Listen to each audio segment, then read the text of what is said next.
The night the Tories won an overall majority with that surprise Labour defeat, Cameron and Samantha celebrated his newly acquired 24 seats out in Mayfair. Hand in hand, him in his open neck shirt showing off his lacquered chest hair, and her a vision in a red cocktail dress. And the Telegraph described their smiles and relaxed stroll through the doors of a private members' dining club that prides itself on providing a first-floor roof terrace perfect for a late-night post-prandial cigar. And on the same night, the family over the road from me were evicted, standing in the street with their belongings, 2 whole suitcases between the 6 of them. But for 6 weeks, we'd all seen the immigration enforcement van circling, doing the rounds round these terraced streets of bag butts and UKIP posters. I'd noticed that the groups of Polish street drinkers had found somewhere new to down their cut-price lagers. I'd seen them less on my walks into town, on my way out for dinner, the pub or the theatre. God, how lovely to be this white middle-class 20-something working in the arts sector who probably, if she really wanted to, could scrape enough cash to make it out of this area. How awful to be the Korean dad 2 doors down from me who always says hello and tries to speak enough to create something that we might call a conversation, but whose English hasn't improved in a year, who's not entitled to any benefit payment safety net and can't find an employer willing to take a chance on him, whose sons are getting steadily angrier by the day at the way their future's headed and the state their lives are in. And every 5th window they pass down our street holds up an image of Farage, telling them that they're not British. Thank God they can't read the headlines, increasingly making it clear that they are not welcome here. But Cameron's out for dinner in Mayfair, and the Daily Mail tell us that Osborne joins him for a drink a little later. And maybe when Samantha's left the table for a moment, they'll share a joke about all the places like this one that they and all the Bullingdon lads used to smash up together. And what makes it all the funnier is that the electorate don't realise or just don't care or just love their caddish humour, so have elected him again for another 5 years as their Prime Minister.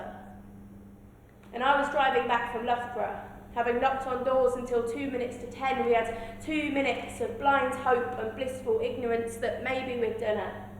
Worked hard enough to at least kick Nicky Morgan out and convinced enough doorstep faces that this country could be so much better if we got behind a party that believes this stronger when we work together.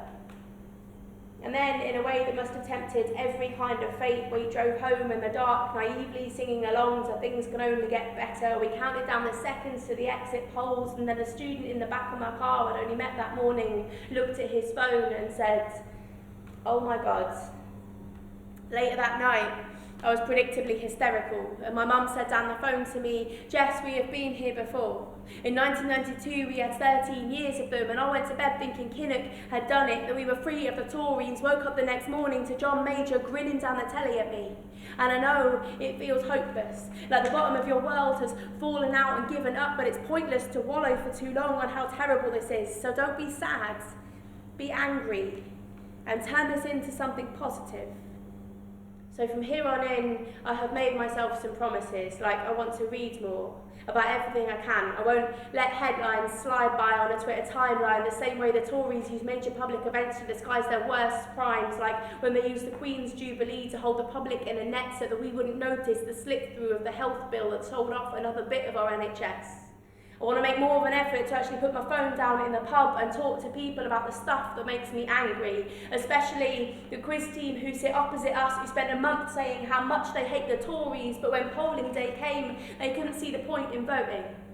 I want to campaign with the same energy as when I was 9 and I wrote a letter to my local Waitrose. It was a 3-page note about the plight of Greek cork farmers when Western wine producers started replacing cork for plastic. And 17 years on, I am still baffled and have no understanding how we live in a country that has such little social conscience. And it's okay for me, with my job and my savings account and my network of friends and family, but for a lot of people, the next 5 years must look bleak and mean and horribly scary. So now is the time to learn the names of our neighbours and invite them round for cups of tea, to join a union if you're able to stay informed, campaign and protest, donate a little time and money to charity, make lists and share skills, get the contact details of your local MP, share stuff on Facebook and retweet, ask for help and give it back, check your mates are okay and stock up the food banks, find organisations that help folk and dig out stuff you never use and give it away, stare the Murdoch empire dead in the eye and demonise them right back. The same way they forced every non-middle class white man to take the flak for mistakes made by suited up bankers and made this country fear itself and everyone else. So turn the tables. Take back the hatred, the fear, the nastiness and the dread. Shine a light on every trick they try, and in 5 years' time let them have not one shred of doubt that we are coming back for them. And this time we will get them out.